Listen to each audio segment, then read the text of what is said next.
மத்தேயு நற்செய்தி அதிகாரம் 2. ஞானிகள் வருகை. ஏரோது அரசன் காலத்தில் யூதேயாவில் உள்ள பெத்லகேமில் இயேசு பிறந்தார். அப்போது கிழக்கிலிருந்து ஞானிகள் எருசலேமுக்கு வந்து, யூதர்களின் அரசராக பிறந்திருக்கிறவர் எங்கே? அவரது விண்மீன் எழக் கண்டோம், அவரை வணங்க வந்திருக்கிறோம் என்றார்கள். இதை கேட்டதும் ஏரோது அரசன் கலங்கினான். அவனோடு எருசலேம் முழுவதும் கலங்கிட்டு. அவன் எல்லா தலைமை குருக்களையும் மக்களிடையே இருந்த மறைநூல் அறிஞர்களையும் ஒன்று கூட்டி, மெசியா எங்கே பிறப்பார் என்று அவர்களிடம் விசாரித்தான். அவர்கள் அவனிடம், யூதேயாவில் உள்ள பெத்லகேமில் அவர் பிறக்க வேண்டும், ஏனெனில் யூதா நாட்டு பெத்லகேமே யூதாவின் ஆட்சி மையங்களில் நீ சிறியதே இல்லை. ஏனெனில் என் மக்களாகிய இஸ்ரேலை ஆயரென ஆள்பவர் ஒருவர் உன்னிலிருந்தே தோன்றுவார் என்று இறைவாக்கினர் எழுதியுள்ளார் என்றார்கள். பின்பு ஏரோது யாருக்கும் தெரியாமல் ஞானிகளை அழைத்துக் கொண்டு போய் விண்மீன் தோன்றிய காலத்தை பற்றி விசாரித்து உறுதி செய்து கொண்டான்.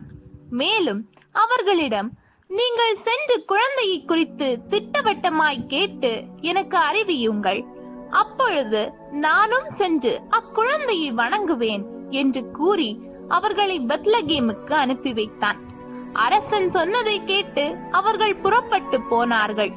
இதோ, முன்பு எழுந்த விண்மீன் தோன்றி குழந்தை இருந்த இடத்திற்கு மேல் வந்து நிற்கும் வரை அவர்களுக்கு முன்னே சென்று கொண்டிருந்தது. அங்கே நின்ற விண்மீனை கண்டதும் அவர்கள் மட்டெல்லா பெரும் மகிழ்ச்சி அடைந்தார்கள். வீட்டிற்குள் அவர்கள் போய் குழந்தையை அதன் தாய் மரியா வைத்திருப்பதை கண்டார்கள். நெடுஞ்சான் கிடையாய் விழுந்து குழந்தையை வணங்கினார்கள்.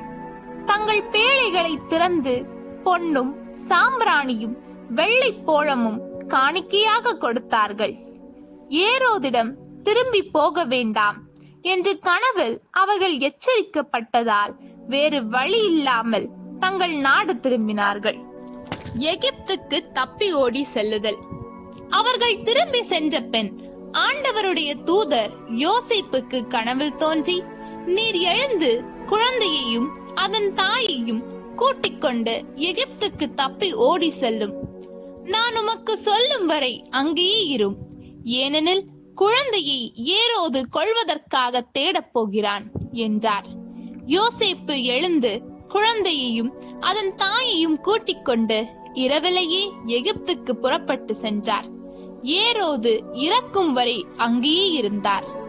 இவ்வாறு, எகிப்திலிருந்து என் மகனை அழைத்து வந்தேன் என்று இறைவாக்கினர் வாயிலாக ஆண்டவர் உரைத்தது நிறைவேறியது. குழந்தைகள் படுகொலை. ஞானிகள் தன்னை ஏமாற்றியது ஏரோது கண்டு மிகுந்த சீற்றம் உண்டானான். அவன் அவர்களிடம் கருத்தாய் கேட்டறிந்ததற்கேற்ப காலத்தை கணக்கிட்டு பெத்லகேமிலும் அதன் சுற்றுப்புறம் எங்கும் ஆட்களை அனுப்பி 2 வயதும் அதற்கு உட்பட்டவையுமான எல்லா ஆண் குழந்தைகளையும் கொன்றான். அப்பொழுது ராமாவிலே ஒரு குரல் கேட்டது, ஒரே புலம்பலும் பேரழுகையுமாய் இருக்கிறது. ராகேல் தம் குழந்தைக்காக அழுது கொண்டிருக்கிறார். ஆறுதல் பெற அவர் மறுக்கிறார், ஏனெனில் அவர் குழந்தைகள் அவரோடு இல்லை என்று இறைவாக்கினர் எரேமியா உரைத்தது நிறைவேறியது. எகிப்திலிருந்து திரும்பி வருதல்.